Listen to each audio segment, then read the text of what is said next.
Okay, let's get started, everyone. I'm Brian Lee Durfee, author of The Forgetting Moon, The Blackest Heart, and The Lonesome Crown, all published by Simon & Schuster's Saga Press. Today, I'm going to be reviewing Colleen McCullough's The First Man in Rome, book number 1 of her massive, epic, awesome Masters of Rome series. 7 books, people, and every single book is 1,200 pages long. I am blown away by this. Someone recommended that I start this series on my YouTube channel. Someone in the comments said, hey, have you read Colleen McCullough's Masters of Rome series yet? And I hadn't. I had read The Thornbirds. I was familiar with Colleen McCullough because I've read The Thornbirds, and it's an awesome book, and we'll probably be doing a review of that down the road someday. But The Thornbirds is dynamite. So I knew who she was, and I knew she was a great writer. So I decided I would pick up volumes 1 and 2 of the Masters of Rome series based off that YouTube recommendation in the comments. By the way, I love the comments. People always leave comments. Because, I mean, this review is a direct result of the comments section. Because I bought these first 2 books and I loved this book so much. And we're going to talk about it at length in this video. I loved it so much that I had to get the hardcover. I just went ahead and found the hardcover version on eBay. Found a hardcover version of book 2. Got the paperbacks. The paperbacks, we've got The First Man in Rome. We've got The Grass Crown, book number 2. I've got the others listed here. Let's see, book 3 is Fortune's Favorite. Book 4 is Caesar's Women. Book 5 is Caesar. Book 6 is The October Horse. And book 7 is Antony and Cleopatra. And I'm telling you, I'm going to get them all. They're all going to be part of my permanent collection. I am so excited to read through the rest of this series because I have never been more blown away by a series opening since Game of Thrones. This thing reminds me of, just remember how wrapped up in the story in Game of Thrones you were the first time you read it. Just the detail and the amount of characters and how saturated the world was in realism. Same thing with War and Peace. This I compare mostly to War and Peace, with just on epic scale, only we're dealing with Rome. Rome. If you've ever watched that HBO series Rome, this is the story of that, only in wider scope, in just such a big, broad, sweeping, epic way. This thing is crazy. Let's start, before I start getting too much into gushing about how much I love this, let's just take a look at the covers. We always review the covers. In every book review we do, I love this paperback cover. The illustrator is Tom Hall. This was the original hardcover that came out. This is the first edition hardcover. It's a little bland. I mean, so I understand why they spruced it up a little bit with the paperback release and put a nice illustration. The illustrator is Tom Hall. He also has illustrated quite a few of the Louis L'Amour books. So this Tom Hall guy is a great illustrator. I love this wraparound illustration. Just banging. Banging. And it's full of maps. It's got a huge character list, and it is full of maps. And I will tell you that Colleen McCullough did every one of these maps herself. She drew every one of these maps herself. We've got maps of Rome, detailed maps of Rome, detailed maps of everything. We've even got pictures of all of our main characters. Now these are actual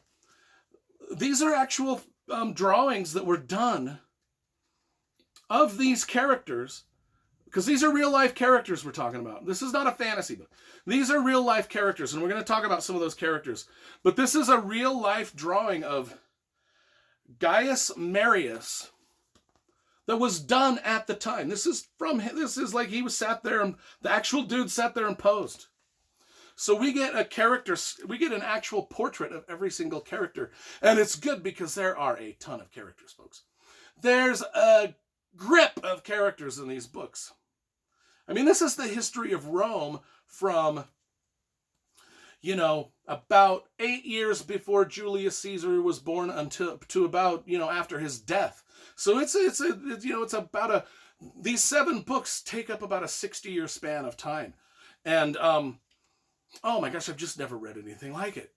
I'm in awe. I'm absolutely in awe of this. The same awe I felt when I read War and Peace. Right here. I mean, the plot is complex. It's so complex that you just can't describe it. The plot is so epic, you just can't describe it. I wouldn't even be able to start. I've never read anything quite like this, except for War and Peace. And maybe the Game of Thrones, just in the density. This is about 4 characters. Even though there's a shitload of characters mentioned, you really just need to concentrate on 4 different families in this book. And that is the family of Gaius Marius. He's a wealthy aristocrat, comes from a very poor background, though. Gaius Marius and his wife, Julia. Then we've got Lucius Sulla, who's another aristocrat who comes from another poor background, and he is also married to a woman named Julia. A lot of the names are similar too. That's another thing that you got to understand. There's a lot of people named Caesar. There's a lot of people named Marcus. There's a lot of people named Julius, Gaius, Sulla, Lucius. The names back then are repeated, like Henry I, Henry II, Henry III, that's the way it was back then. So, but really, once you sort of divest because you're expending a lot of energy at the beginning of the book trying to remember all this, and then you just got to realize, okay, the only 4 families I need to watch are Gaius Marius's family, Lucius Sulla's family, Julius Caesar's family, and the Julius Caesar in this book is Julius Caesar, is the grandfather of the Julius Caesar that's, of course, in the Shakespeare play that gets killed by Brutus, stabbed by Brutus, so we're starting off before Julius Caesar is born with Julius Caesar's grandfather, and all of the political players that get all of the political things in place for the young Julius Caesar to be born. And from what I know, I haven't read it yet, but from what I know in the Grass Crown, book number 2 here, towards the end of this book, the actual, actually, I think about in the middle of this book, the Julius Caesar is born as a babe, and we get to know him growing up throughout the rest of the book. So it's an epic family tale. The other family we need to concentrate on is Drusus, and that's the line for the Brutus and Servilia. If you've ever watched the HBO series Rome, you're going to recognize a lot of the political players in here, like Cicero and Scipio and, Sulla. And they're all kind of introduced here and given their backgrounds here. And it's great. It is magnificent. How much action? This is a lot of political intrigue, folks. This book is 99% political intrigue, maybe 1% action. However, don't let that discourage you, because the political intrigue is gripping. There's some assassinations. There's just backstabbings. There's just a lot of juicy details that go into this Rome. This world of Rome back in this day was absolutely zany. Everyone was obsessed with sex, but yet there were so many rules about sex. The Romans, they didn't like homosexuality, but the Greeks were okay with it. And Sulla, one of our main characters, Sulla, is clearly homosexual, clearly doing things behind his wife's back. He's married to Julia. His buddy, Gaius Marius, is married to another Julia.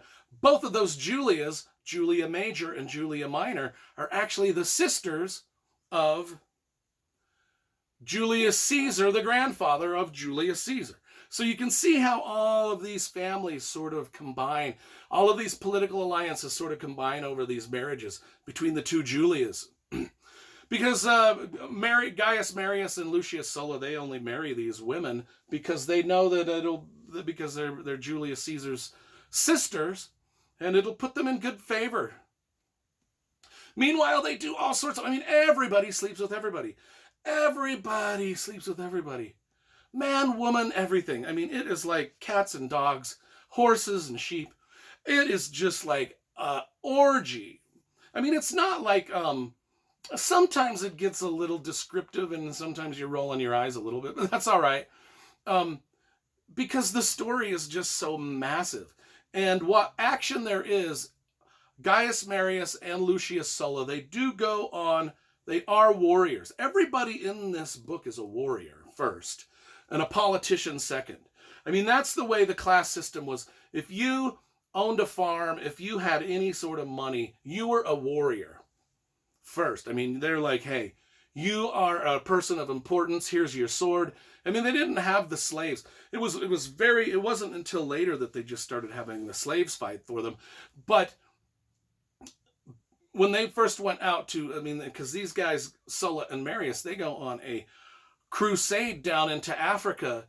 And it's funny because, and I'm taking Colleen McCullough's word for it that she researched everything out. And I do think that she researched every minor detail of this book out. But they have they've got this war commander that they don't like. Gaius Marius and Lucius Sulla, they've got this war commander that they just think is an idiot. And they nickname him Piggly Wiggly. Now I'm thinking to myself, is that real? Did that really happen? Was there really a guy that was nicknamed Piggly Wiggly? I am taking Colleen McCullough's word for it that, yes, that is true, because everything else in this book is true. And not only that, but Piggly Wiggly has, he's allowed up through the ranks to become his second in command, his own son, who is nicknamed the Piglet. And Piggly Wiggly and the Piglet, they can't fight for crap. They can't lead an army for crap. And Lucius Sulla and Gaius Marius are like, man, we're going to get ourselves killed if we stay underneath this dude. So there is some warfare in the book, but I will tell you it's a lot like War and Peace, where there's a lot of war in War and Peace. Not a lot of it happens on screen, okay? So Lucius and Gaius, they do go off to war quite a bit. And we only see little bits and pieces of that war. But what we mostly see is the aftermath. When they come back, we see their preparations for the war, and then we see their opinions after the war. Especially when it's concerned Piggly Wiggly and Piglet. And then they go off, but they scheme their way out from under Piggly Wiggly's command. And they get sent back to Rome. And then they go off onto another crusade up into the Italian Alps. And that's another great, just a lot of stuff is happening. Not only that, but just the political machinations between Julius Caesar, the grandfather of Julius Caesar, and his two sisters who are married to both Gaius and Lucius.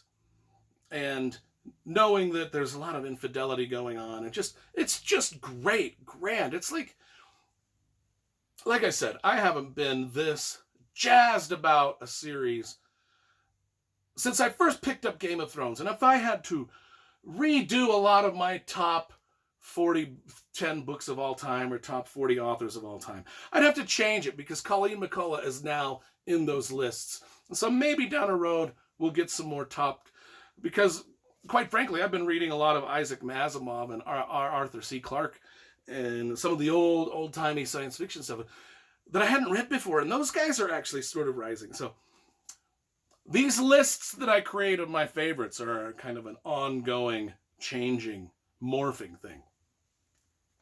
I'm telling you, though, to the dude who recommended Masters of Rome by Colleen McCullough, you literally changed my life. Because now I have 7 massive, epic books that I can't wait to get to. Can't wait to get to. Can't wait to get to them and review them for you guys. If you love stuff like War and Peace, and if you like the political stuff in Game of Thrones, this is for you. I can't get over how much I loved this. I was drinking this in. This book was delicious in every way. Plot, character, prose, kept me engaged. There was just enough action, assassinations, and political maneuverings, and mystery in the pages, and the characters are just delight. I love listening to them just sit around and talk. I can't. I just blown out. I'm blown away. Blown away. Blown away. Beside myself in joy.